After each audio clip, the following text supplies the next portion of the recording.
Bonjour et bienvenue pour une nouvelle mise au point HS. Honnêtement, je devrais renommer ces trucs-là en top 15 perso ou un truc comme ça. Peut-être que ce serait plus accrocheur comme titre. Parce que ouais, ça commence à devenir de plus en plus des top 15 mes mises au point HS. C'est pas que de ça que je devrais parler dans mes mises au point HS, mais voilà, c'est des choses qui m'inspirent le plus. Vous voyez, ah tiens, si je faisais la liste de ce que je préfère dans ci ou ça, et en général c'est 15 parce que j'ai pas envie que ça se résume à un top 10. J'ai pas non plus envie que ça aille trop loin non plus pour pas que ça dure des plombes la vidéo. Donc voilà, ça fait plusieurs mises au point HS qui sont des top 15. Normalement, le suivant que j'ai déjà un peu planifié sera aussi un top 15. Voilà. Je devrais peut-être faire une nouvelle catégorie de vidéos pour ça, je sais pas, j'y réfléchirai. Quoi qu'il en soit, séries, j'en ai suivi des tas quand j'étais un peu plus jeune, dans les années 90-2000. Plus trop dernièrement, même si je continue de regarder quand même, découvrir certains trucs sur Netflix, mais à un rythme beaucoup moins soutenu qu'avant. Cela dit, oui, j'ai regardé énormément de séries au total, beaucoup m'ont marqué, en bien, des fois un peu en mal, mais en général, les séries que je suis jusqu'au bout, c'est des séries qui m'ont un peu plu quand même. Et aujourd'hui, on va un petit peu parler de celles qui m'ont le plus plu, parce que pourquoi pas, voilà. Les séries ont l'avantage sur les films de proposer une histoire qui s'étend sur la durée et donc de pouvoir développer beaucoup plus de trucs dans le même univers, dans le même cadre qu'on instaure. Bon après, il y a quelques cas particuliers de petites séries très courtes qui durent pas plus longtemps qu'un film et des cas particuliers de longues franchises de films qui dépassent pas mal de séries en termes de durée, évidemment. Mais en général, oui, les séries peuvent partir d'une idée et les développer sur une grande période de temps. Le problème qu'on a avec ça, c'est que souvent beaucoup de séries se font au coup par coup. C'est-à-dire que tiens, un épisode, on réfléchit à ce qui se passe dans cet épisode et on pense pas à la suite. Et ça va être un des critères qui feront que telle ou telle série se retrouvera ou pas dans la liste que vous allez voir. Sachant que bien entendu, je suis loin d'avoir suivi toutes les séries existantes. Je n'ai pas suivi Doctor Who. On n'arrête pas de me demander ça, je ne suis pas ce truc-là. Ça ne m'attire pas, mais du tout. Voilà, je suis désolé, hein, ça ne m'attire pas. J'ai pas suivi certaines séries du même acabit qui sont super populaires. Cela étant, ça me permet de déterminer quels critères je vais un petit peu employer pour déterminer la liste qui va suivre. Et donc, ouais, les séries qui donnent clairement l'impression de ne pas avoir été grandement réfléchies, celles-là, même si elles m'ont un peu plu sur le principe, je vais pas les compter. Ou, bien entendu, certaines séries qui sont clairement réfléchis juste pour être des espèces de sitcoms où chaque épisode se passe de façon quasiment indépendante de la suite.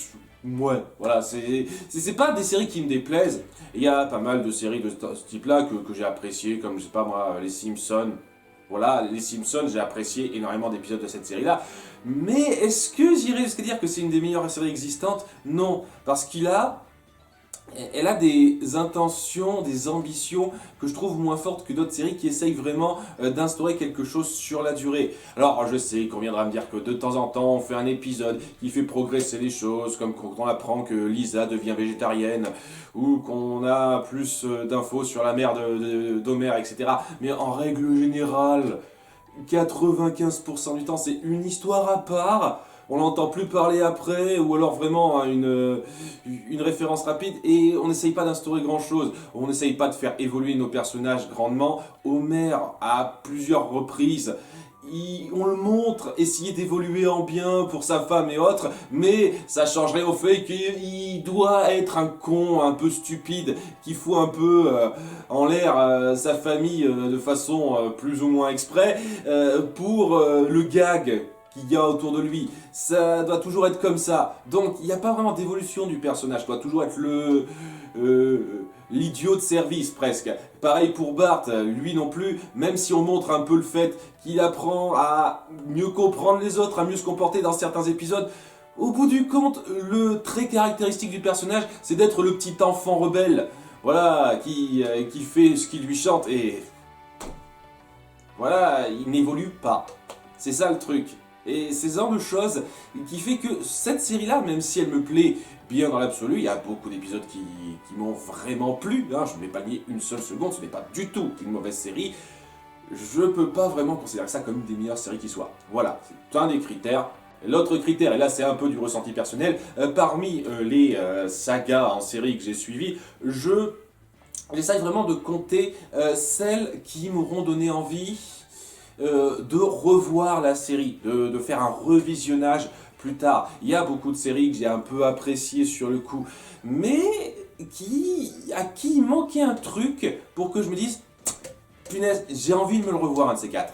Et ça a été le cas, je ne sais pas, pour Kyle XY, Battlestar Galactica. Très sympa cette série, mais il n'y avait pas quelque chose là-dedans qui me donne envie d'y revenir.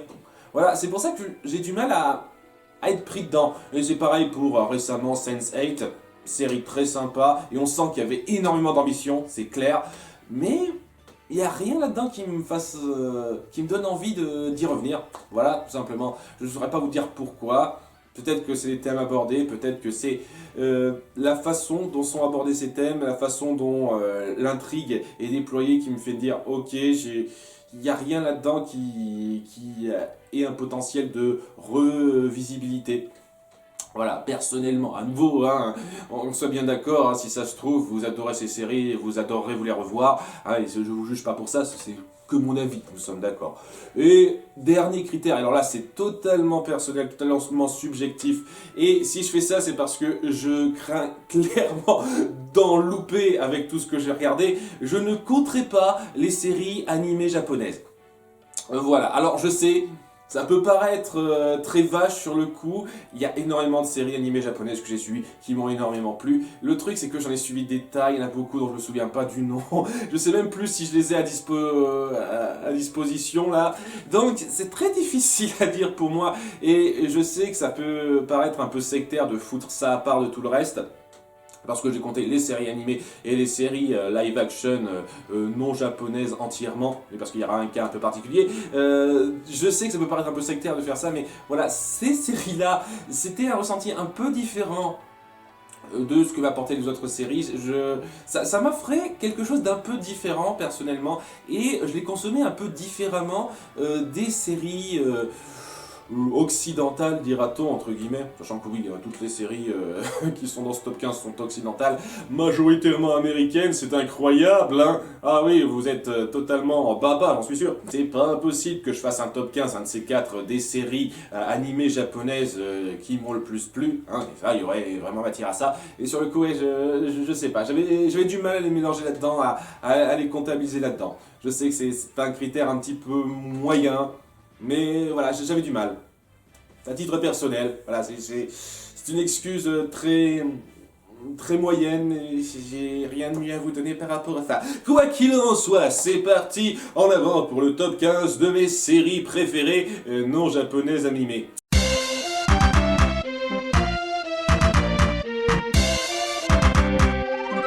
Numéro 15. Si vous rejoignez Phineas et Ferb, on va bien s'amuser.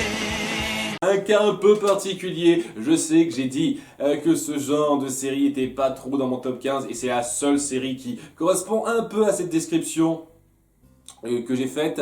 Alors, qu'est-ce qui fait que j'aime autant Phineas et Ferb et que je suis prêt à le placer dans mon top 15, contrairement aux Simpsons, à je ne sais pas, South Park et d'autres séries animées qui reposent sur un schéma un peu similaire? Eh bien, ça vient du fait que, en plus de créer des personnages hauts en couleur et de bonne ambiance, de bonnes chansons avec ça, on essaye de créer un univers qui, malgré sa loufoquerie, son côté un peu démesuré, se référence mais énormément de fois. Quasiment chaque épisode, au bout d'un moment, prend en compte ce qui a été instauré dans les épisodes d'avant. En toute sincérité, ces dessins animés-là ont fait une analyse très détaillée de cette série avec laquelle je suis totalement d'accord. Et j'aurais pas grand-chose à rajouter, je vous cache pas. Ça fait partie de ces choses. J'hésite vraiment à faire un de ces quatre, un Disney-Film sur cette série, parce que ils ont à peu près tout dit, hein. J'ai pas grand-chose d'autre à rajouter. Alors, autre chose qui me plaît dans cette série quand même, c'est le fait que ils ont eu conscience qu'ils ne pouvaient pas non plus l'étendre indéfiniment malgré sa popularité.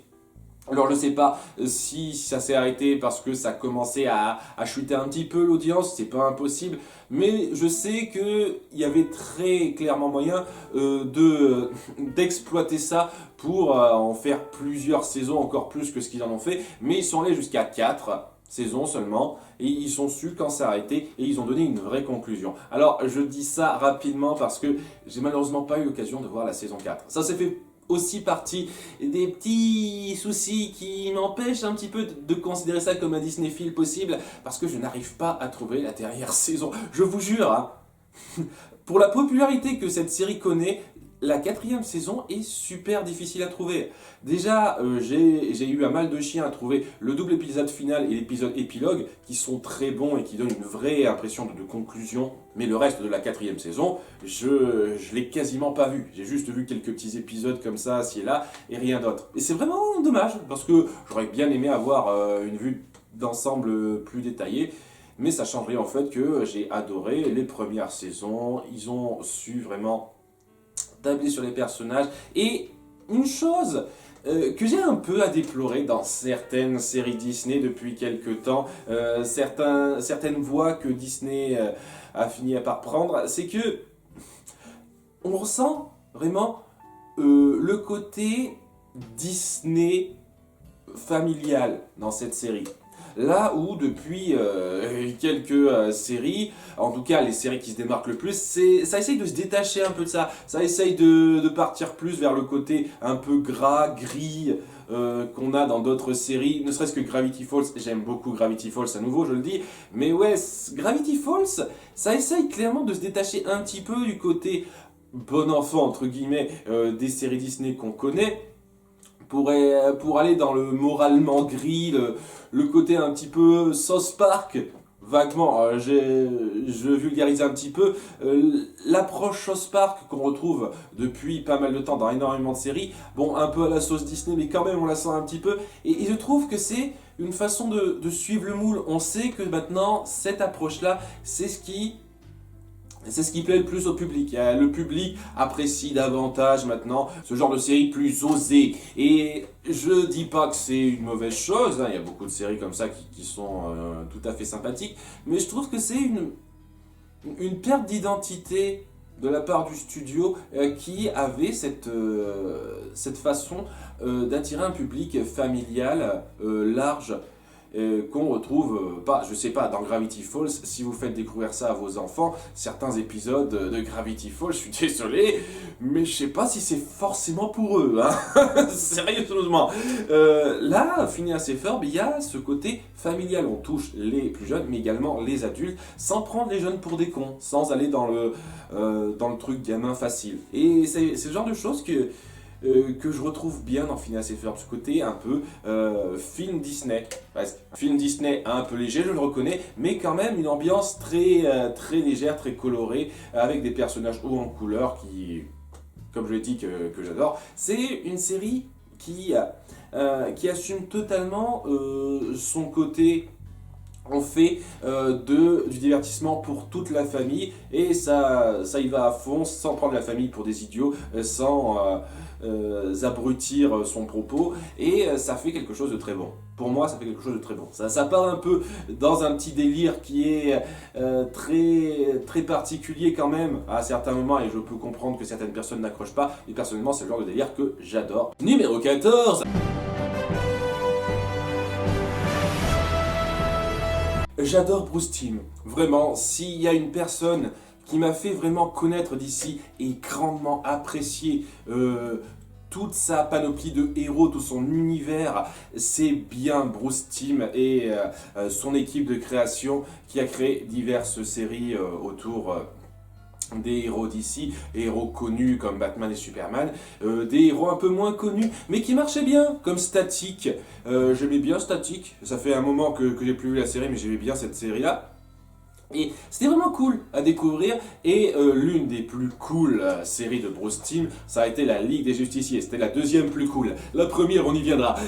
Donc, la Ligue des Justiciers raconte donc les débuts de la Ligue des Justiciers. On part sur un triple épisode à grande échelle qui présente la plupart de nos personnages, sachant qu'on connaissait déjà Batman et Superman, hein, donc cela, on partait sur un terrain connu avec eux, et on apprenait à découvrir de plus en plus certains de nos personnages. Et Il y avait énormément d'aventures à grande échelle, très palpitantes autour d'eux, qui développaient bien les personnages, qui montraient un peu toute cette galerie de méchants, certains qu'on connaissait. Il y avait énormément d'épisodes comme ça, double épisode qui était très bien foutu dans les 2 premières saisons de la série, avec un final très prenant qui change complètement l'ordre établi, la façon dont nos héros sont perçus. C'était très fort. Ça reprenait efficacement ce qui avait été instauré, surtout dans la série Superman et un petit peu dans la série Batman.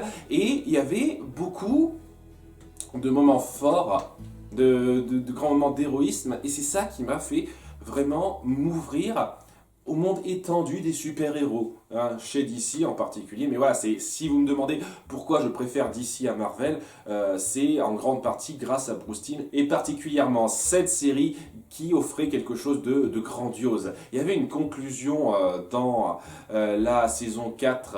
À partir de la saison 3, on commençait à un format un petit peu plus vif, un peu plus court. Dans les saisons 1 et 2, c'était très majoritairement des doubles épisodes. Là, on passait à des épisodes simples. Mais dans ces épisodes simples, on mettait en place une grande intrigue globale qui était très prenante. Et les saisons 3 et 4, autour de Cadmus, nous ont permis de voir une approche un peu différente des menaces que les héros doivent affronter. C'est-à-dire pas seulement le grand méchant du moment qui prévoit des sales plans, mais aussi l'opinion publique, comment les super-héros sont perçus. Il y avait quelque chose de très bon là-dedans, et ça créait toute une intrigue très forte par rapport à ça, qui était bien mise en place tout le long. Il y a vraiment quelque chose de très fort par rapport à ça, parce que ça prenait vraiment en compte les divers éléments qui ont été instaurés là-dedans. C'est le genre de série, une des premières séries qui pour moi mettait en place vraiment énormément de choses qu'on reprenait par la suite. On sentait vraiment qu'il prenait exemple sur les comics de base. Hein. Je suis sûr que les 99% des histoires qu'on voit là-dedans étaient des histoires qui à la base étaient en comics, et ça les reprenait très bien. C'est ça qui m'a intéressé aux héros, et j'ai adoré. Le seul bémol que j'aurais à dire sur cette série, c'est que je suis pas fan de la dernière saison. Faut savoir que la saison 4 a clairement été écrite en pensant que ce serait la dernière. Et donc il y a un aspect conclusif là-dedans très fort et très efficace. Vraiment très efficace. Et la saison 5, ça a essayé de rebondir un peu sur ce qui a été mis en place. Il y a eu quelques bons épisodes, mais globalement, ça volait pas aussi haut qu'avant. Ça faisait un petit peu rajout superflu sur pas mal de points. Il y avait certaines intrigues que j'ai vraiment pas appréciées. Oh oui, vraiment pas. Et le final était tellement expédié. L'épisode final était tellement expédié. C'était frustrant, vraiment frustrant. C'est pas une 5e saison atroce ou quoi que ce soit, mais clairement en dessous du reste. Et en toute honnêteté, je la saute maintenant, à chaque fois que je me fais une petite rétrospective, que je me revois cette série, je me dis ouais, je vais jusqu'à la saison 4, la saison 5, merde. Voilà, c'est ce que je me dis à chaque fois. Numéro 13. Alors c'est un cas très particulier, j'en ai déjà parlé à un moment donné, de série qui s'étend et qui aurait dû s'arrêter beaucoup plus tôt. Je vous cache pas, là je me suis un petit peu arrêté à la saison 8 ou 9, avec un énième rebondissement sur un des frères Winchester, et je vous cache pas que ça m'a un petit peu... ça finit par me bloquer. Et je sais qu'à l'heure actuelle, on est à la 14e saison, c'est toujours pas fini, on n'a pas terminé avec ça. Et un des trucs que j'avais adoré dans Supernatural, c'est déjà un truc génialissime, les résumés de fin de saison. Vous connaissez le principe, des fois en début d'épisode on dit « précédemment dans Supernatural » et puis on montre quelques extraits pour que la personne qui suit un petit peu au coup par coup ne soit pas perdue. Et ben ils font ça en fin de saison, à chaque fin de saison, et c'est épique. Il y a la chanson qui va bien, on met bien la mise en scène pour dire voilà ce qui s'est passé avec les bruitages et tout, c'est waouh, voilà ce qui s'est passé, voilà ce que ça signifiait cette saison. C'est tellement fort. Et un truc qui est intéressant avec cette partie-là, c'est que dans cette chanson, il y a cette notion de il faut avoir confiance, mon enfant, un de ces jours, tu pourras te reposer quand tout sera réglé. Et c'est un peu ce que j'espérais un petit peu à un moment donné, que ça parte vers ce moment où au moins un de nos deux personnages principaux puisse se poser et se dire ok, c'est terminé, j'ai tout réglé ce que je pouvais régler, je peux maintenant avoir une vie tranquille. Et non, ces pauvres gars s'en prennent tellement plein la gueule que ça devient frustrant au bout d'un moment. Et au début, c'était génial. Qu'on soit bien d'accord, si je le mets au numéro 13, c'est parce que j'ai adoré les premières saisons. Hein. J'ai adoré énormément de choses autour de nos frères, chasseurs de créatures surnaturelles qui s'en prennent aux gens et qui ont un petit peu d'autres buts en tête. Il y a tout un passé autour d'eux qui est assez dramatique et atroce. Tout un tas de manipulations, de démons. Il y a un moment donné, j'étais pas chaud à l'idée qu'ils introduisent les anges dans la série. Parce que oui, c'est venu assez tardivement, mais ils ont su bien rebondir là-dessus et créer quelque chose de très prenant avec un nouveau personnage récurrent qui était superbe, vraiment. Niveau personnage, c'était très bon. Vous avez su créer énormément de choses très fortes par rapport à ces diverses intrigues de surnaturel. Et une chose qui était très très bonne là-dedans, c'est que la plupart du temps, on sentait bien que c'est pas quelque chose qui se faisait comme ça facilement. On sentait vraiment la douleur, la grande difficulté qu'ils avaient à lutter contre eux, ces phénomènes qui se présentaient à eux, malgré le fait que ce soit des gens, des personnes aguerries, parce que ce côté surnaturel, il est violent, et ça va loin. Et il y a certains trucs qui sont assez atroces. Je me souviens, en début d'un épisode, il y a deux personnes qui sont possédées et qui se disent « Ok, ça te dirait qu'on se dévore vivant l'un l'autre ?»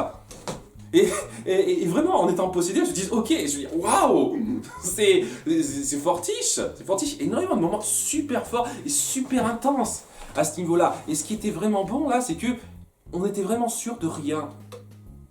On savait pas qui pouvait s'en sortir. Même s'il y avait des personnages récurrents, et ben certains de ces personnages récurrents finissaient par se faire avoir. Je vais pas aller plus loin que ça. Il y a certains moments où c'était peut-être un petit peu frustrant, 2-3 moments, mais on jouait énormément sur ce danger de se frotter aux forces surnaturelles. Et toutes les personnes qui accompagnent nos héros, même nos héros, n'étaient pas à l'abri de se faire avoir, de souffrir atrocement, etc. Il y avait énormément de tensions très fortes et palpables par rapport à ça. Et ça a créé une série comme j'en avais jamais vu. J'avais adoré ces premières saisons. Après, malgré le fait que ça se détachait des déroulés basiques de ce genre de série. Ah tiens, il y a une menace, on connaît le truc, il y a un petit peu de danger, mais on le ressent un tout petit peu sans plus. Là, ça finit par devenir un peu une routine. C'est-à-dire le côté, oui, on est tout le temps en danger, etc., c'est intense, etc. J'ai fini par voir qu'il se répétait, notamment avec Sam et Dean, nos deux héros principaux, qui... alors, subissent des trucs super graves, mais au bout d'un moment, à force de devoir subir des trucs super graves et finir par s'en remettre au bout d'un petit moment et faire comme si, bon voilà, la vie continuait, rien s'est passé, puis au revoir, ça commençait à m'embêter un petit peu. Je commençais à être de plus en plus gavé par rapport à ça, par rapport à Dean et Sam qui vivent des trucs atroces et qui doivent en revenir, qui doivent surmonter ça. Je me dis ok, à la fin de la saison 8 ou 9, je sais plus exactement, lorsqu'il arrive un truc horrible à Dean, et je me dis ok, il va en revenir, vous allez encore nous faire un drame autour de ça, et puis il va en revenir, c'est bon, j'ai compris, ça a devenu une routine en fait. Ça partait d'une excellente idée super intense, mais cette idée a fini par s'étioler au fur et à mesure des saisons. Et vous avez tellement exploité ça sur la longueur que je ressentais moins cette ambiance de danger, même si elle était toujours présente, mais elle était beaucoup moins efficace, elle m'affectait beaucoup moins. Je ne vais pas leur tenir énormément rigueur de ça parce que vraiment il y a des moments intenses forts, des personnages vraiment attachants pour qui on a une vraie crainte. Durant ces premières saisons, j'ai adoré cette ambiance, cette gestion des personnages, cette recherche de vengeance, tout ce par quoi ils passent, nos personnages tellement forts, tellement puissants, tellement bien pensés. Oui, je suis prêt à pardonner le fait que vous étendiez trop pour traire la vache à lait. Mais je vous cache pas que si ils avaient eu l'intelligence de partir vers une conclusion relativement tôt, c'est-à-dire vers la 8e saison, quelque chose comme ça, j'aurais mieux placé cette série, parce que j'adore énormément de choses qu'elle a faites. Je trouve ça dommage qu'elle s'étende trop pour rien, malheureusement, mais je reste vraiment admiratif de tout ce qu'elle a apporté en bien, et je me reverrai très certainement les premières saisons avec énormément de joie dans le futur. Numéro 12.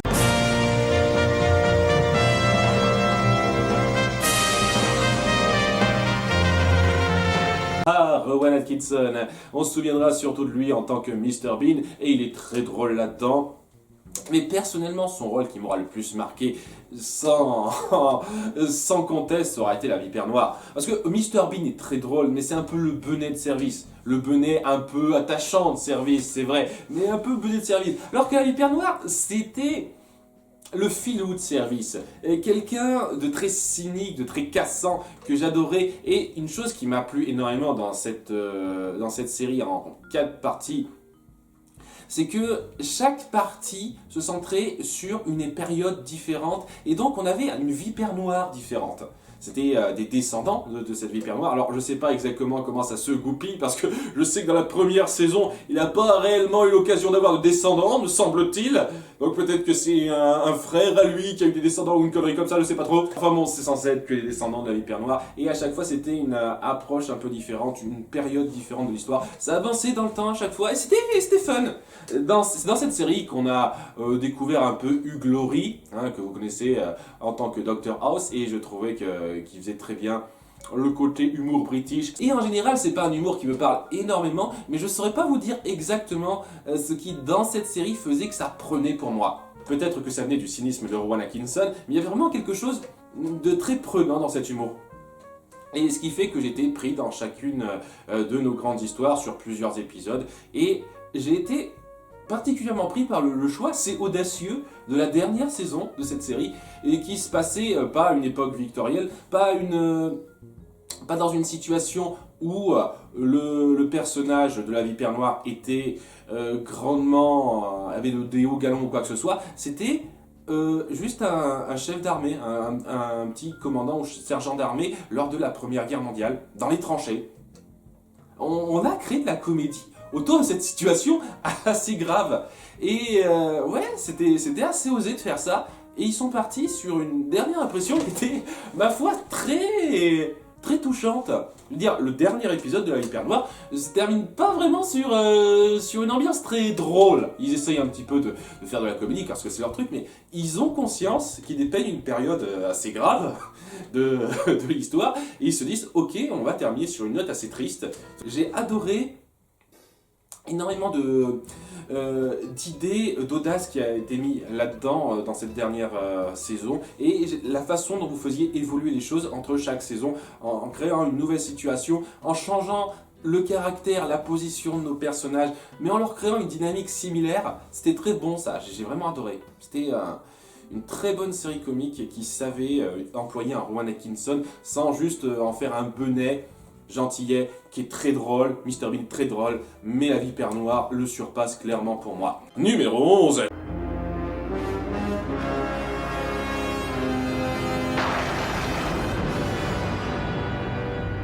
Ouais, ma série préférée de Bruce Timm. Quelle surprise! Tout le monde adore cette série animée. Qu'est-ce que je peux rajouter? Je sais pas trop, honnêtement. Tout ce que je peux dire, c'est que oui, même les dernières saisons qui étaient animées de façon un peu moins prenante, avaient quand même de bons moments, des moments très forts. Ça a su introduire quelques nouveaux personnages. J'adore Roxy Rocket. Alors on n'arrête pas de dire, ah ouais, la série de Bruce Timm a introduit Harley Quinn, ci et ça. Mais personnellement, j'ai adoré Roxy Rocket pour le moment où elle est apparue. Vraiment, l'épisode centré sur elle est un de mes préférés. Et je suis un peu déçu qu'elle soit pas autant réapparue que ça par la suite, parce qu'il y avait moyen de faire quelque chose de très sympa autour d'elle. Mais bon, il y avait énormément de moments très forts.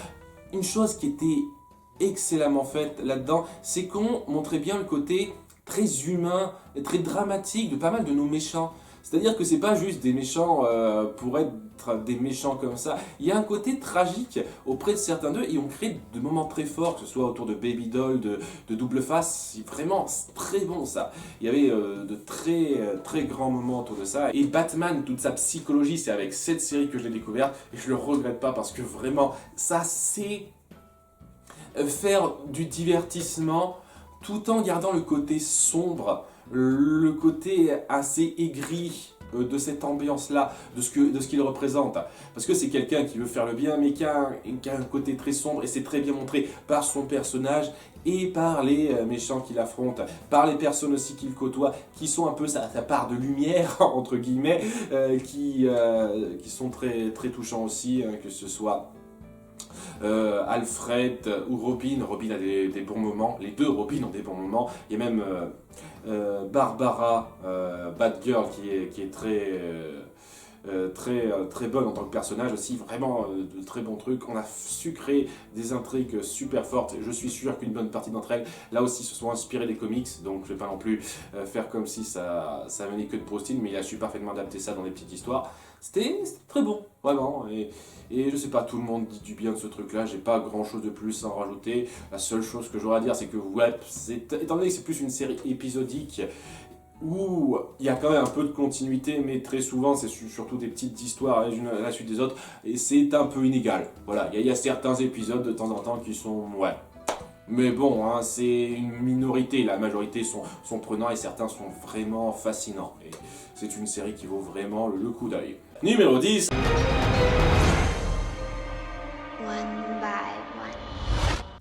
Il faut bien que je mette une série que personne ne mettrait dans son top 15 là-dedans. Harper's Island, alors vous connaissez sans doute pas, ça a été un petit phénomène à sa sortie, ça a été relativement vite oublié ce truc-là. Alors c'est une série d'horreur, tout simplement, qui reprend un peu le concept du film d'horreur typique à la Scream. J'aime beaucoup Scream, je le redis, un de mes films d'horreur préférés. Et j'ai vraiment été pris par l'ambiance que ça voulait créer et les ambitions qui savaient où se rendre en fait. Toute série n'a pas à partir sur une idée de créer une centaine d'épisodes ou plus. Des fois, il faut savoir avoir des ambitions simples et se dire tiens, on a une histoire prévue sur un tel nombre d'épisodes assez court, hein, c'est 13 épisodes me semble-t-il. Je sais plus, j'ai plus le nombre exact en tête. Où on sait où on va, on sait comment faire évoluer les choses et quelle ambiance créer. Et Harper's Island, c'est tout simple, quoi. C'est un cadre de film d'horreur quelconque. On a quelqu'un qui revient sur une île dont elle s'est... qu'elle a quitté depuis un certain temps pour préparer son mariage. Il y a certaines choses qui se mettent en place, des personnages qu'on apprend à connaître et au fur et à mesure des épisodes, il y aura toujours un personnage qui crèvera. Bon, hein, sauf vers la fin où ça commencera à partir un peu plus en sucette, mais vers le début, il y a vraiment cette ambiance, tiens, qui va mourir ? On vous introduit tous ces personnages-là, qui va mourir parmi eux à votre avis? On en tue un par épisode. Et à ce côté, est-ce qu'on va découvrir qu'il y a des meurtres qui se créent parce que la personne essaye de cacher ça? Il y a quelque chose de très sympathique, de très prenant là-dedans, cette espèce d'ambiance à la film d'horreur Scream qui me plaît bien. Et ça crée vraiment un suspense assez prenant. Je dis pas que c'est parfait, il y a un moment donné, il y a une mort, je vais pas vous la spoiler ou quoi que ce soit, que j'ai trouvé ridicule et forcé dans la mise en scène. Ah, c'était ridicule ça. Mais globalement, c'était quand même très bon, quoi. Ça crée une vraie ambiance avec les trucs typiques de films d'horreur, mais vraiment des trucs bien faits, bien sentis et sur lesquels vraiment on tablait pour créer ce format épisodique prenant. Et ça a été vraiment très bien réussi pour moi. L'ambiance était là, les personnages étaient bien introduits et on arrivait bien à les comprendre. Les motivations de fin étaient un peu simples sur les bords, mais efficaces. Honnêtement, j'étais pris là-dedans. La tension était là, l'horreur était là, c'était très bien foutu. Ce genre de série que j'aimerais vraiment me revoir de temps en temps, c'est-à-dire ce genre de petite série à ambition pas très forte, mais qui sait tabler sur ses ambitions et faire quelque chose de prenant le temps que ça dure. Et voilà, cette série m'a grandement marqué pour ça. Je sais que pas grand monde ira qualifier ça d'une des plus grandes séries de tous les temps, mais personnellement, elle a su quoi tacler, sur quel point s'appuyer pour me plaire, attiser mon intérêt, et c'est pour ça que je la place aussi haut, malgré le fait que je suis certain que certains n'auront pas la même idée que moi là-dessus. Numéro 9. préfère tenir les coffrets DVD des séries que je possède, ça m'évitera d'incruster une image. Voilà, ce sera plus sympa pour le montage. Donc, Kaamelott, la série française adorée par énormément de gens, qu'est-ce que je peux dire qui n'a pas été dit? Pas grand-chose. Bon, je vais juste résumer un petit peu ce que j'en pense. Humour décapant, un côté très cynique qui marche excessivement bien. Arthur, les réactions d'Arthur par rapport à la connerie des gens autour de lui et sont hilarantes. Et il y a beaucoup de moments très forts. Et une chose qui m'a plu là-dedans, c'est que dès la saison 3, et même avant, hein, mais dès la saison 3, on commençait vraiment à mettre en place une espèce d'intrigue globale. On se contentait pas juste de dire, voilà, on crée des petites situations à la con qui deviennent drôles, et puis au bout d'un moment, c'est tout ce qu'on fera. C'est pas comme, je ne sais pas moi, Caméra Café, hein, ça succédait Caméra Café, et on sent qu'il commençait un petit peu sur ce même format-là, c'est-à-dire des petits sketchs très indépendants pour attirer un peu plus les gens, mais quand ils ont compris qu'ils attiraient le plus les gens, Alexandre Astier a une très bonne idée, c'est-à-dire d'y aller crescendo. C'est-à-dire au début, on va commencer à créer une intrigue qui se mettra en place petit à petit, mais en suivant un peu ce côté sketch qu'on avait encore avant. Et dans la saison 4, c'est devenu plus poussé, où on mettait plus en avant la grande intrigue globale. Et à partir de la saison 5, on a vraiment commencé à mettre en place de vraies mises en scène, une vraie histoire à grande échelle, ce qui se décomposait pas forcément en sketch. Bon, on a un peu fait ça pour attirer les gens qui étaient seulement pris par ça, mais il y avait vraiment quelque chose. On a su faire évoluer le média pour proposer quelque chose de plus recherché et créer une espèce de transition pour ça. C'est vraiment très intelligent et très fort. Et ça crée une histoire mais vraiment, vraiment prenante qui part vraiment sur la comédie, mais qui nous donne à la fin quelque chose d'un peu tragique à plusieurs moments. La saison 5, c'est ma préférée en grande partie pour là où ils se rendent. Là où ils se rendent à la fin, vous n'avez pas vu la fin de la saison 5, je vais pas vous spoiler, mais c'est pas quelque chose de super réjouissant, hein. Et quand on voit qu'ils ont fini par arriver là-dessus à partir d'un truc qui était vraiment à base de sketch, très drôle, mais seulement à base de sketch, je me dis waouh, on voit le talent des personnes derrière ça. Je suis un peu moins emballé par la saison 6 et c'est pas impossible que j'en parle en détail lorsque le film sortira, parce que normalement le film Kaamelott sortira d'ici un certain temps, hein, c'est en chantier, etc. Vivement, ça fait un petit moment que j'attends celui-là, mais voilà, j'aime quand même bien la saison 6 aussi à ce niveau-là. Et oui, ça a su créer quelque chose de très fort, et c'est une série française qui a su se démarquer sur beaucoup de points, considérée comme la meilleure série française par beaucoup de gens, et j'en fais partie, c'est évident. Numéro 8.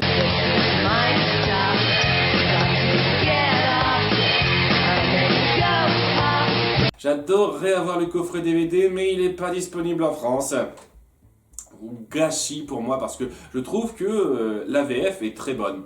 Vraiment, la VO est excellente aussi, hein, mais la VF et reprend très bien l'ambiance, le caractère de la VO avec quasiment aucun problème.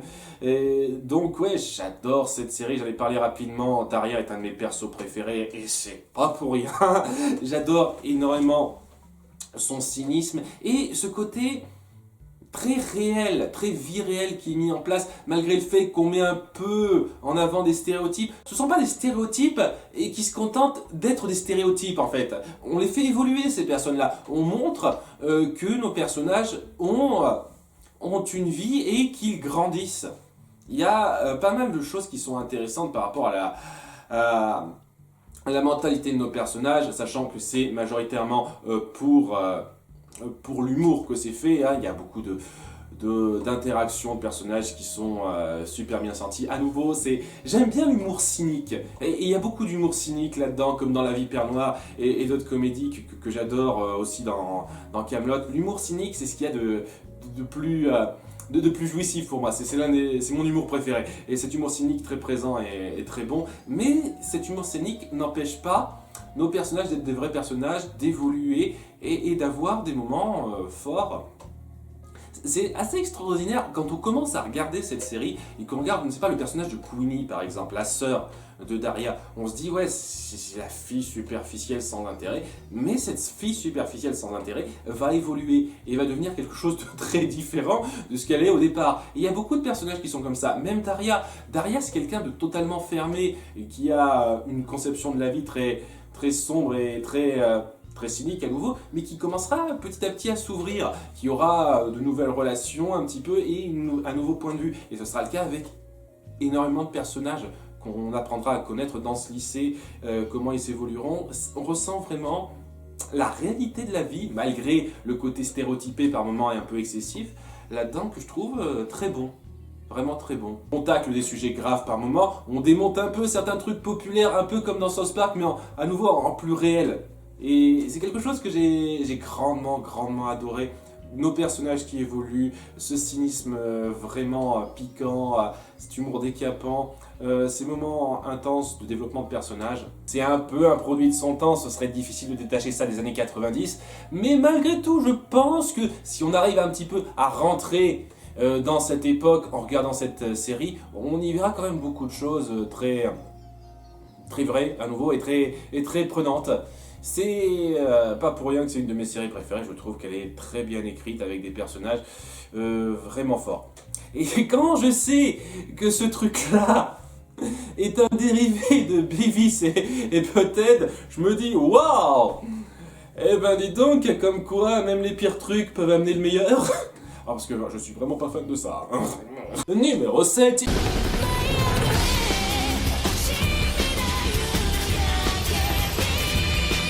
Ouais, je triche parce que cette série est franco-japonaise, donc techniquement c'est un peu une série animée japonaise, mais on sent quand même le côté français là-dedans, et pour ça que je compte un petit peu dans cette liste.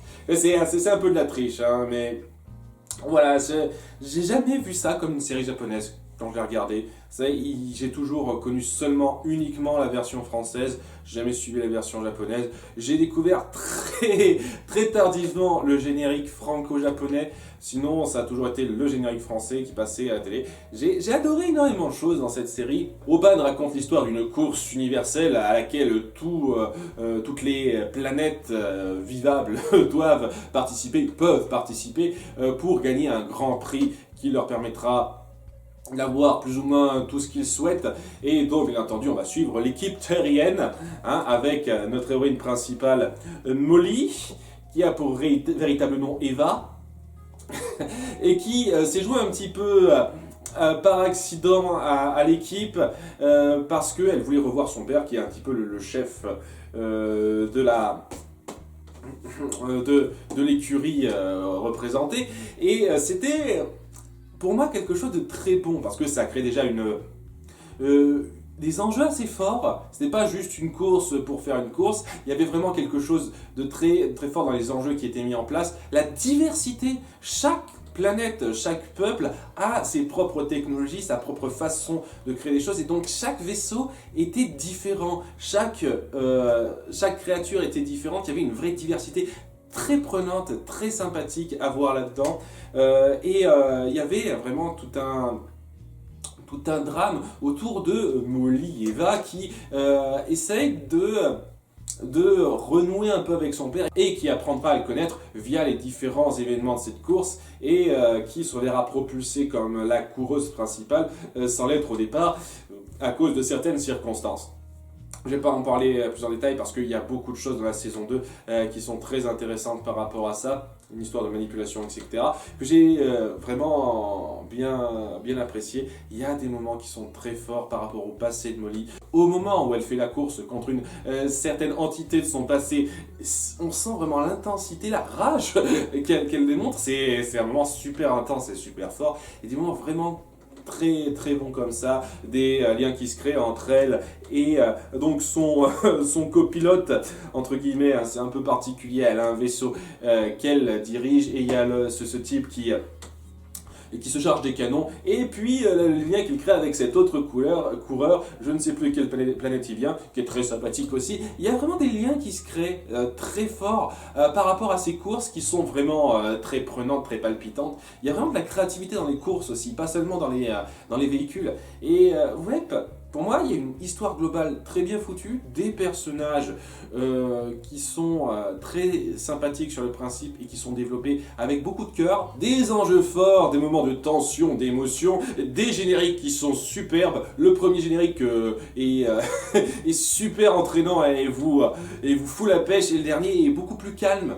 On sent vraiment que ça joue sur la différence de temps entre les deux pour nous mettre la hype pour commencer et nous laisser partir sur une impression plus calme, plus posée. C'est quelque chose que j'ai trouvé très bon. Il y a beaucoup de choses qui étaient très, très bien foutues là-dedans. La conclusion était très satisfaisante, un peu rapide malheureusement, c'est ce que j'aurais à reprocher, mais satisfaisante sur le principe. Il y a beaucoup de choses qui m'ont énormément plu, c'est pour ça que c'est une de mes séries animées préférées. Numéro 5 et 6.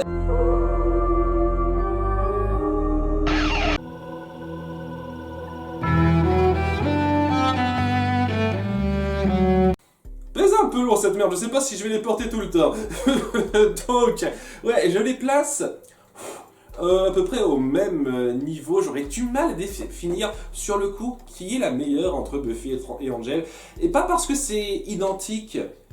Ça se démarque suffisamment à Angel pour pas que ce soit une série Buffy contre les vampires bis, mais parce que ça part sur des éléments qui sont tout aussi forts dans cette série, et j'aurais du mal à dire qu'est-ce qui est le mieux réussi en fait, qu'est-ce qui me prend le plus au trip. On va commencer donc par la série de base. Et Sud, c'est tombé, merde. Je ramasserai ça après. Là, la série de base Buffy, qui est donc la série que tout le monde connaît, dont tout le monde se souvient, autour de notre jeune héroïne qui combat des vampires. Et au début, on pourrait croire que c'est une série classique de la personne qui combat le surnaturel, etc. Et ça va pas plus loin que ça, mais il y a quelque chose de très fort là-dedans, c'est que ça utilise ce cadre-là pour faire évoluer nos personnages, pas seulement Buffy, hein, toutes les personnes qui l'accompagnent évoluent, notamment Willow, Alex et d'autres. Et on sent vraiment Buffy partir au début de cette mentalité de lycéenne, donc qui vient tout juste d'entrer en seconde techniquement, pour finir comme cet adulte qui doit avoir beaucoup plus de responsabilités, qui a du mal à les gérer parce qu'elle a géré d'autres types de responsabilités dans la vie. Il y a énormément de choses très fortes là-dedans, des menaces très imposantes, des méchants ultra mémorables, très marquants, de l'action bien foutue. On sent qu'ils ont engagé des chorégraphes et il y avait vraiment un travail sur le maquillage des personnages, des monstres en question qui devaient affronter. C'était pareil dans Angel d'ailleurs. Et c'était vraiment intense ça, mais ça appuyait surtout l'évolution de la mentalité de nos personnages. Buffy qui doit apprendre à grandir, à avoir d'autres responsabilités, Willow qui doit apprendre à plus se connaître elle-même, à gagner en assurance, et un peu à se calmer sur cette assurance qu'elle aura gagnée. Et les différents personnages qui le côtoieront. Si je dois parler de tous les personnages, on en a pour demain, donc je vais pas non plus m'étendre là-dessus, mais c'est une série tellement bien foutue dans la façon dont elle évolue, dans la façon dont elle sait appuyer chaque moment de développement de nos personnages, que vraiment c'était très sympathique à suivre. C'est pas pour dire que c'est parfait, il y a certains épisodes que j'ai trouvé un peu moyens. Je suis toujours pas fan de la saison 7. Je veux dire, je l'apprécie globalement un peu. Hein, je la déteste pas, mais oui, comme conclusion, c'est pas ce qu'il y avait de mieux à faire. Hein, surtout après la saison 6 qui pour moi est la meilleure. Donc c'est un petit peu... C'est vrai qu'on passe de la meilleure saison à la moins bonne pour moi. C'est ça qui gêne un petit peu. Mais malgré tout, ça reste pour moi une série très innovante, qui a su aller loin, qui a su partir d'un concept qui peut paraître très basique au départ, c'est-à-dire oui, qu'une fille qui combat des créatures monstrueuses, ouais, qu'est-ce qu'on va faire autour de ça? Et ben on va en faire un personnage profond, avec énormément de personnages profonds autour d'elle, une vraie mentalité qui évolue, du combat bien foutu aussi, des moments intenses, mais aussi des moments très pesants sur le fait de grandir, d'avoir des responsabilités. C'était très fort, à la fois très fun, parce que ça sait être drôle, ça sait être bourré d'action, mais à la fois très impactant en termes d'émotion, de de lien avec la vie réelle. Et j'ai vraiment beaucoup apprécié ça. L'évolution de nos personnages, de leur mentalité, en parallèle avec ce qu'ils doivent affronter, c'était très bon. C'est une de mes séries préférées. Et dans le même genre, attention, il faut que je ramasse le tout maintenant.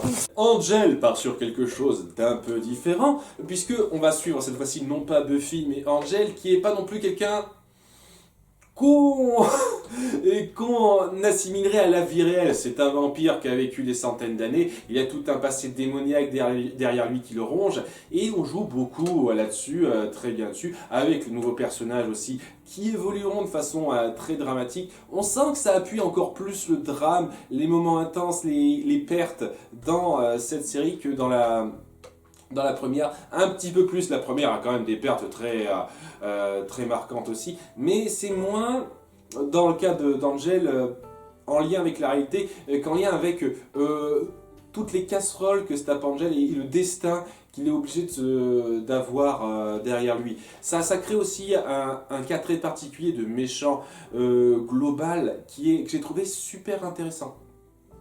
Voilà, il combat bien entendu les méchants du moment, l'espèce de grand méchant du moment à certains moments, et il va majoritairement combattre un cabinet d'avocats.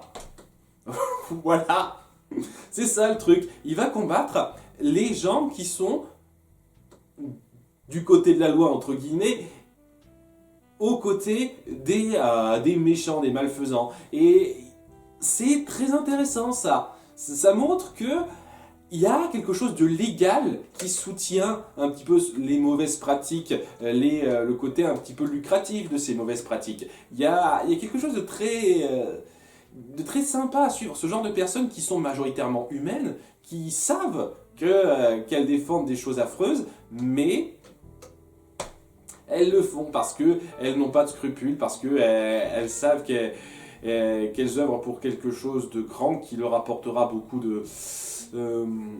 d'éloges, beaucoup de fric, etc. Il y a quelque chose de très prenant là-dedans, d'avoir cet ennemi global tout le long de la série. Et c'est quelque chose que n'a pas Buffy, par exemple. Buffy, il a des ennemis du moment. Il n'y a pas un grand ennemi global dans sa vie. Dans Angel, il y a un grand ennemi global, en plus des grands ennemis de passage. Et c'est quelque chose que j'ai trouvé super fort, super intense. Il y a des moments de personnages super dramatiques qui sont créés par rapport à tout ce qui leur arrive. Il y a des dissensions au sein de nos personnages, comme on n'en voit pas dans Buffy aussi, hein, des dissensions super fortes. Qui m'ont grandement agrippé, pris aux tripes.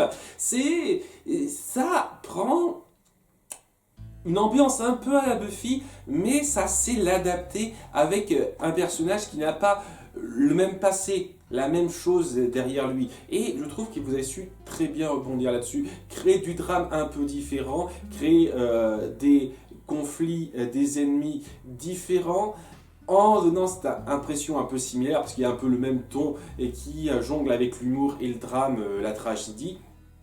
Et j'ai trouvé ça très bon, vraiment. C'était super prenant, ça a su faire évoluer les personnages de Buffy qui sont venus dans cette série de façon très satisfaisante, hein, que ce soit Cornelia ou Wesley. C'était un excellent spin-off bien pensé, et si vous me demandez de choisir entre l'un ou l'autre, eh ben je ne saurais pas vous dire. Je ne saurais pas vous dire sur le coup, quoi. Il faut vraiment que je fasse une analyse très détaillée pour vous dire quelle série je préfère à l'autre. Tout ce que je peux dire, c'est que j'adore les deux et qu'elles sont toutes les deux parmi mes séries préférées. Numéro 4.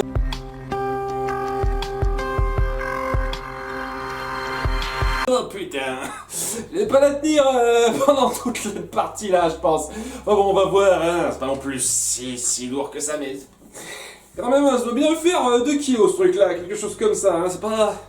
Ça se porte pas comme ça. Donc Dr House. Il y a des gens, lorsque j'ai fait la liste de mes 15 persos non Disney préférés, et qui ont un peu déploré le fait, un petit peu, que je ne mette pas Sherlock Holmes dans la liste. Bon, alors déjà, si vraiment vous devez me demander un personnage vraiment iconique de la littérature de romans policiers, je mettrai Hercule Poirot en premier avant Sherlock Holmes. Déjà, je vous le dis tout de suite. Mais bon, c'est une histoire d'adaptation. Hein. C'est comme lorsque je dis que j'adore Batman sur certaines formes, pas sous d'autres. Et c'est un peu pareil pour Sherlock Holmes, il y a eu des interprétations qui étaient plus satisfaisantes que d'autres. Mais le fait est que si vraiment vous voulez me reprocher ça, ben, c'est une erreur parce que techniquement, j'ai nommé une version de Sherlock Holmes dans ma liste des 15 meilleurs persos Disney, non Disney.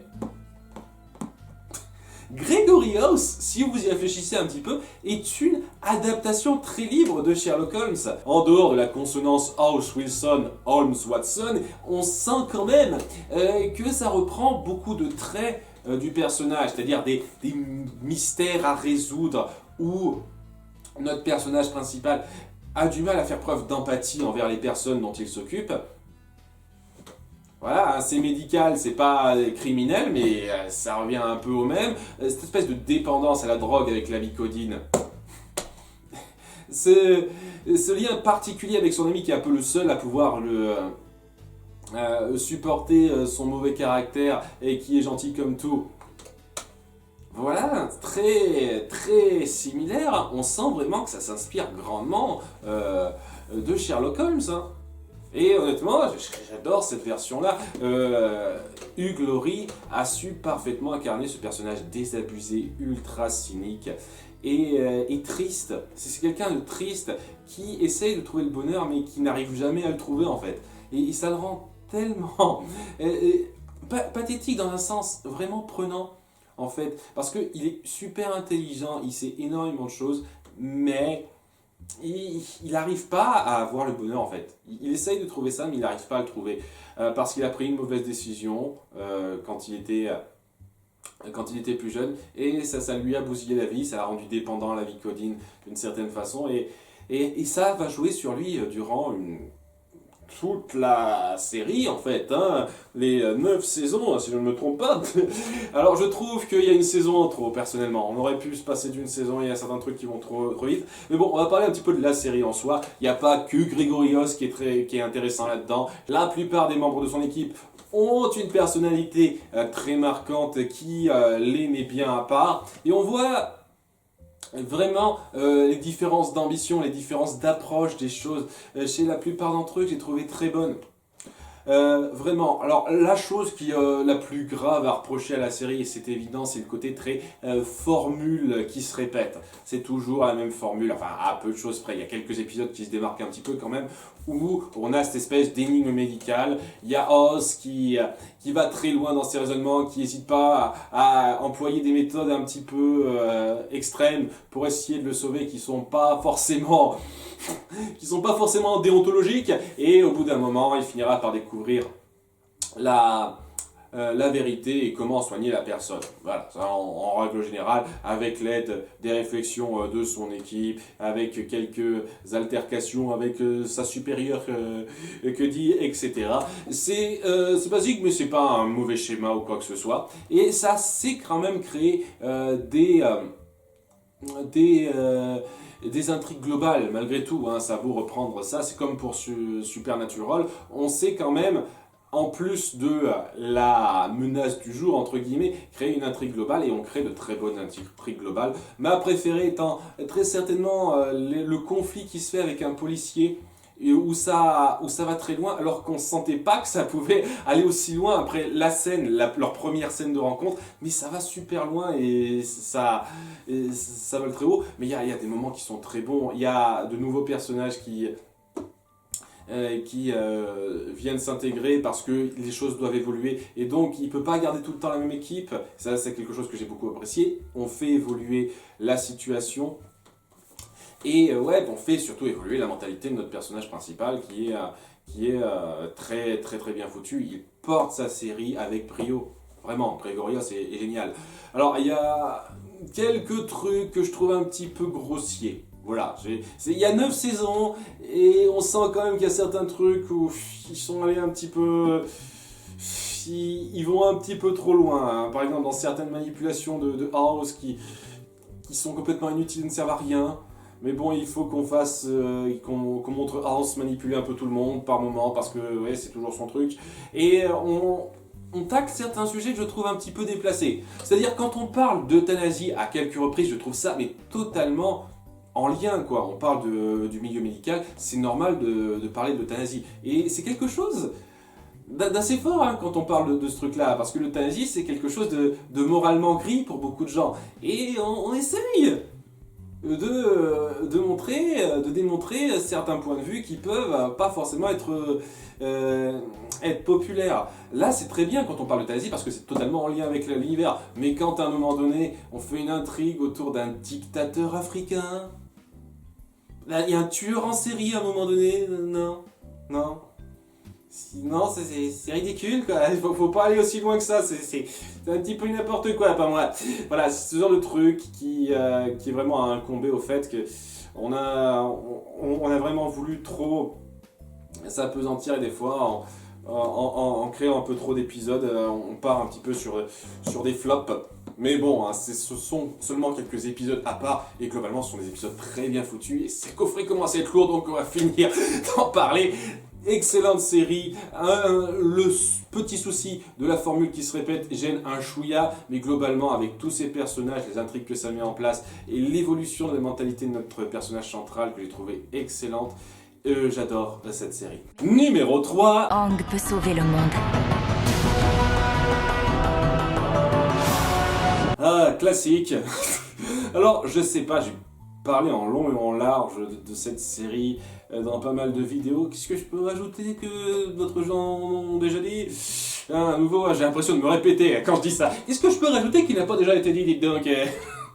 Nouvelle phrase récurrente de Mayolac. Qu'est-ce que je peux dire à part qu'on a une intrigue palpitante qui se déroule sur plusieurs saisons. Et à nouveau, c'est un truc que j'adore par rapport à ça. Ça part d'une base qui est très simple, c'est-à-dire qu'on a nos jeunes héros qui doivent lutter contre une nation envahissante qui a pris le contrôle d'une grande partie de la planète. Il faut faire en sorte que cette nation tombe et que la paix revienne.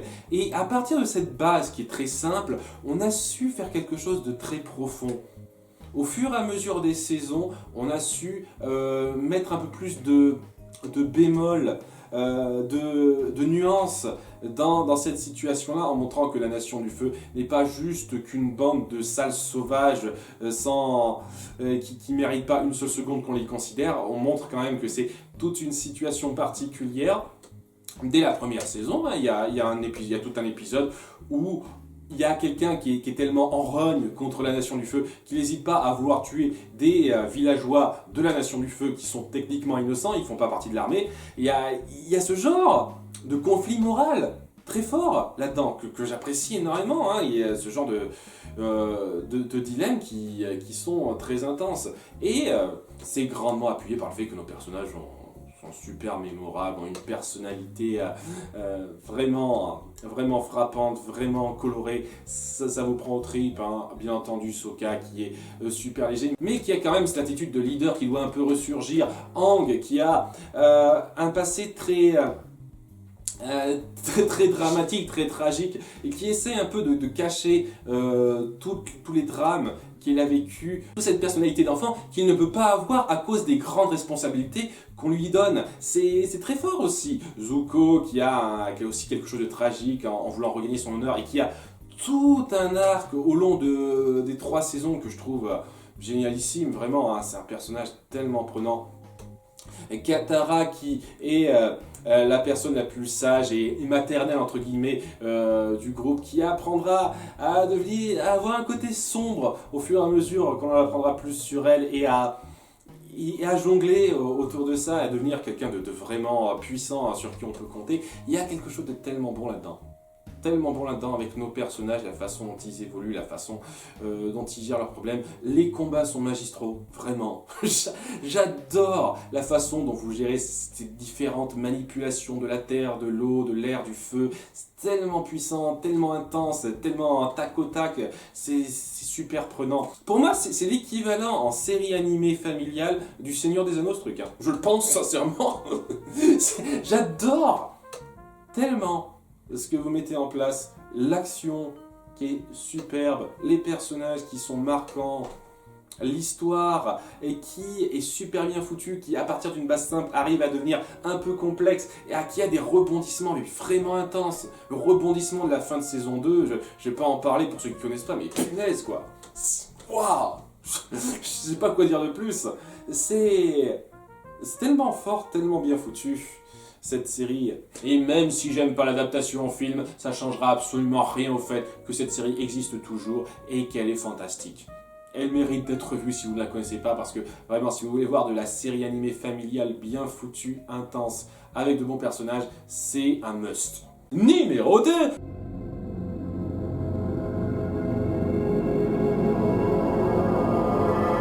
Ça me surprend à peu près autant que vous, je vous cache pas. Quand j'ai fait la liste des séries qui m'ont le plus plu, et je m'attendais pas vraiment à ce que Lost soit aussi bien placé, je vous cache pas. Mais après réflexion, après avoir fait le pour et le contre, après avoir comparé avec les autres, j'ai dû me faire un topo de quelle série m'avait le plus marqué, quelle série m'avait le plus épaté dans son visionnage, m'avait le plus laissé baba, m'avait le plus satisfait. Et ouais, j'adore cette série.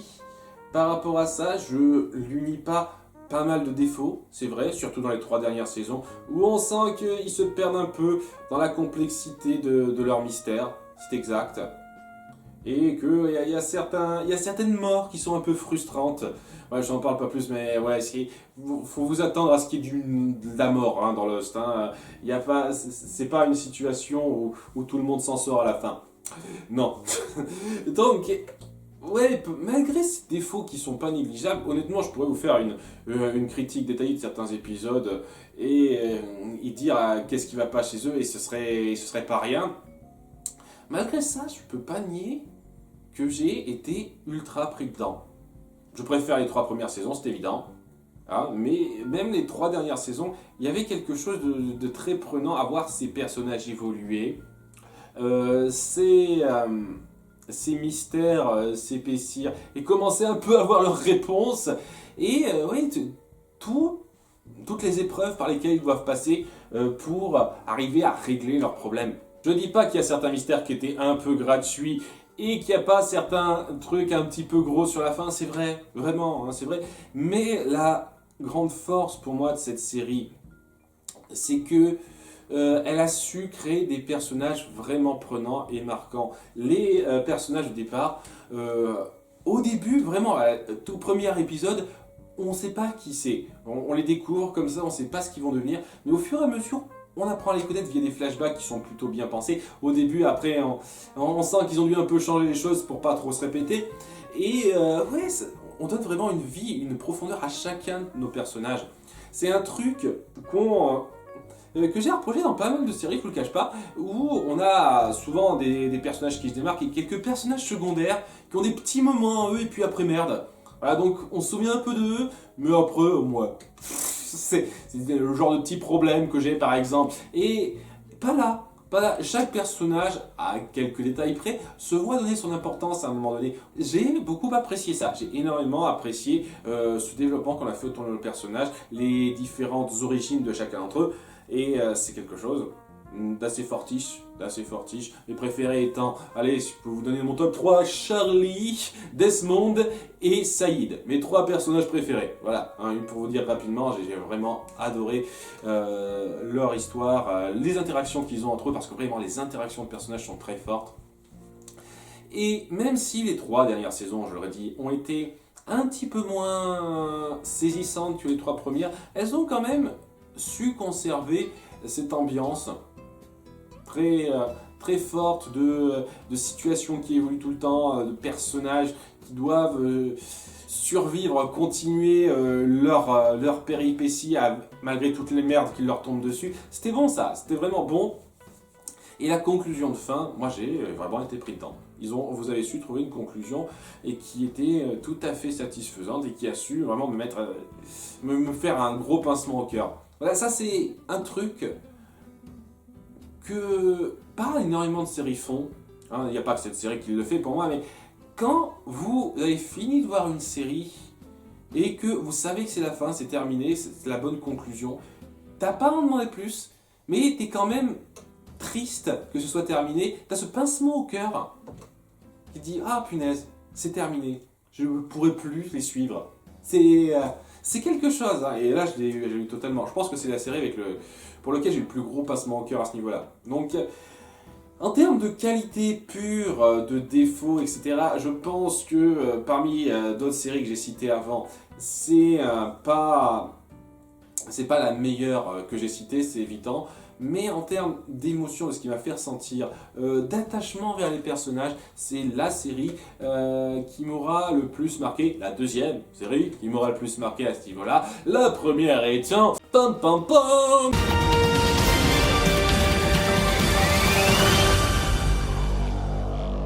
Un truc très intéressant avec cette série, c'est que la première fois que j'en ai entendu parler à sa sortie, j'avais des attentes assez faibles. Enfin, je me disais, ok, est-ce que ce sera dans les mêmes eaux que Teen Titan? Semble-t-il, ouais. Et puis, quand j'ai découvert ça et que j'ai vu que ça prenait un ton plus sérieux et que ça essayait vraiment de développer les personnages assez profondément, je me suis dit non, ok, ça, c'est pas du niveau de Teen Titan, ça essaye d'aller plus loin, ça a de plus fortes ambitions. Et au bout d'un moment, assez tôt, je me suis dit, ok, est-ce que ça vaut en fait la Ligue des Justiciers, ce truc-là? Et au fur et à mesure, je me suis dit, attends, ça vaut pas la Ligue des Justiciers, c'est supérieur. Nos personnages ont vraiment quelque chose de très fort pour eux dans cette série, parce que ce sont les acolytes désignés. Alors il y en a qu'on connaît assez facilement, comme bien entendu Robin, mais il y en a d'autres qu'on connaît pas trop, hein, comme bien entendu Kid Flash ou Aqualad. Et un truc très intéressant qui a été fait autour de ça, c'est de jouer sur cette relation. On connaît, en tout cas moi je connaissais leurs mentors à tous, hein. Je connais la Ligue des Justiciers, bon sang, et je pense que ça a beaucoup aidé. Si j'avais pas vu la Ligue des Justiciers avant ça, peut-être que j'aurais pas autant apprécié cette série, je vous le cache pas. Mais en ayant vu ça, j'ai vu que vous aviez su reprendre l'univers d'ici en vous centrant sur des personnages de seconde zone entre guillemets, de façon tellement réussie, tellement prenante, et que voilà, j'étais admiratif. J'étais admiratif par la façon dont vous avez su développer ça. Nos personnages ont tous une mentalité intéressante par rapport à leurs origines. On voit qu'il y en a certains qui sont plus sérieux que d'autres qui sont plus socialement adéquates que d'autres, etc.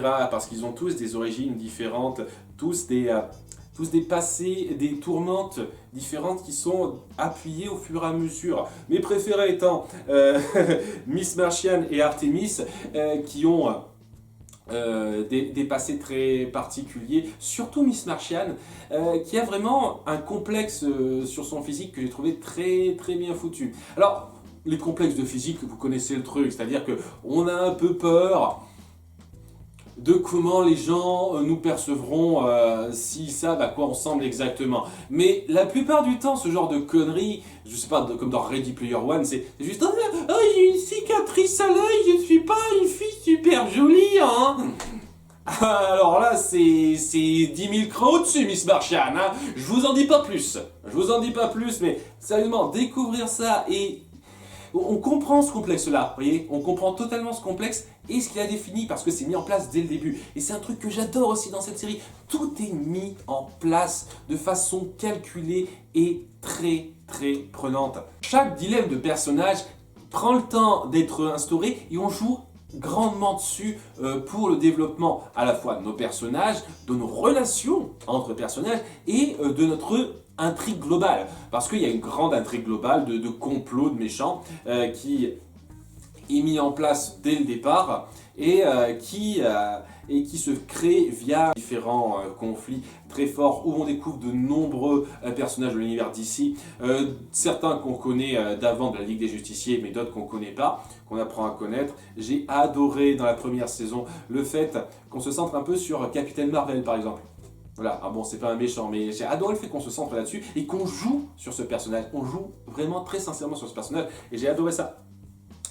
On a su développer nos 6 personnages par rapport à leur dilemme et à la grande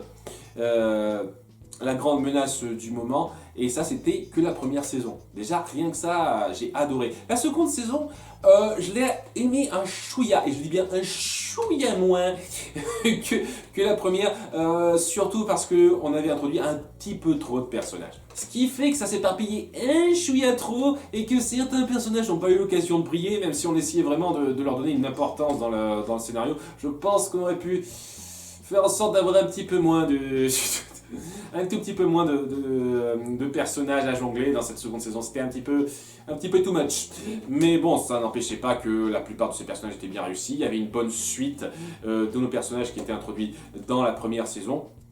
Notamment tout un dilemme autour de Miss Martian qui allait assez loin dans l'usage de ses pouvoirs, et on jouait beaucoup là-dessus. Il y avait toute une machination mise en place, une évolution, parce qu'on faisait un gros bond dans le temps. Il s'est passé quelques années après les événements de la saison 1, et ça reprenait un petit peu le suspense de fin de la saison 1 qui avait été instauré aussi. C'est cool, hein. On joue vraiment sur la continuité et sur énormément de choses qui sont mises en place. Et ouais, ça crée une nouvelle manipulation, une nouvelle machination encore plus développée, encore plus complexe que celle de la saison 1, et qui a vraiment pris le temps de se mettre en place sur toute la saison 2, et que j'ai adoré ça. On mettait encore plus en avant certains méchants qui avaient eu l'occasion de briller dans la saison 1 en introduisant de nouveaux, en créant de nouvelles interactions, de nouveaux liens. C'était très fort. Il y avait énormément de choses à dire là-dedans. On sentait vraiment ce besoin, ce souci du détail, ce besoin de raconter quelque chose de grandiose, de respecter les personnages. Et c'était vraiment fortiche pour moi. J'ai appris il y a quelques temps que la saison 3 allait enfin se faire, et vous imaginez pas à quel point je saute de joie.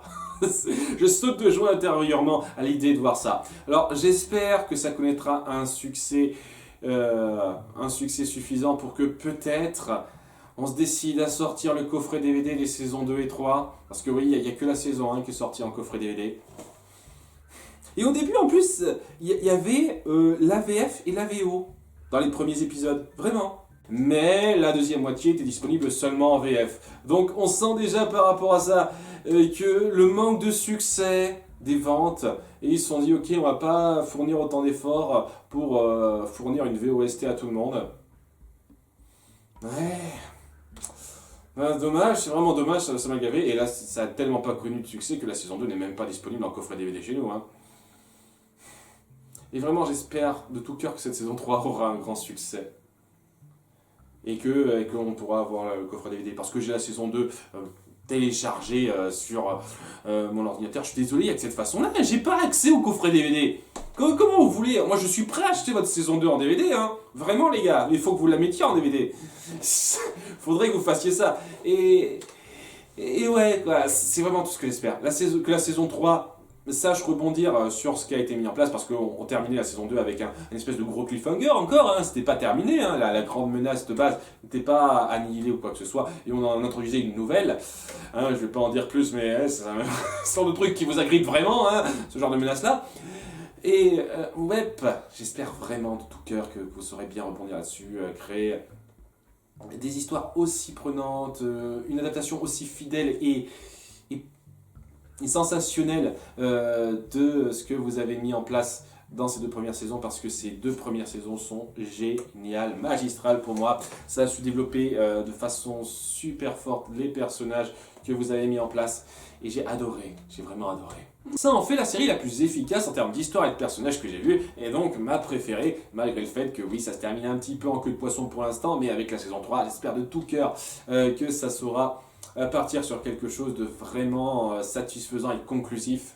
Ou alors, je sais pas, espérons peut-être que ça connaisse du succès pour qu'il y ait une saison 3 ou 4, pardon. Je sais pas, faut peut-être pas trop en demander. Je pense que ce serait intelligent de la part des créateurs qui partent vers une conclusion dans cette saison 3, et ça donnerait vraiment une impression de ok, on sait où on va. Et on va pas non plus trop tenter le diable. J'espère qu'ils feront ça, vraiment. Mais ouais, même sans prendre en compte cette saison 3, d'ailleurs si ça se trouve en prenant en compte cette saison 3, j'aurais peut-être pas autant d'estime pour cette série, j'espère vraiment pas, j'espère vraiment qu'elle sera aussi géniale que les 2 premières. Même sans prendre en compte cette saison 3, rien que les 2 premières saisons suffisent à me faire grandement apprécier cette série et la considérer comme la meilleure que j'ai jamais eue. Voilà! Ça a été plus long à filmer que ce que je pensais. Je sens que le montage va être atroce. Je vous remercie d'avoir suivi. N'hésitez pas à faire part de vos séries préférées en commentaire, ça m'intéresse. À très bientôt. Au revoir.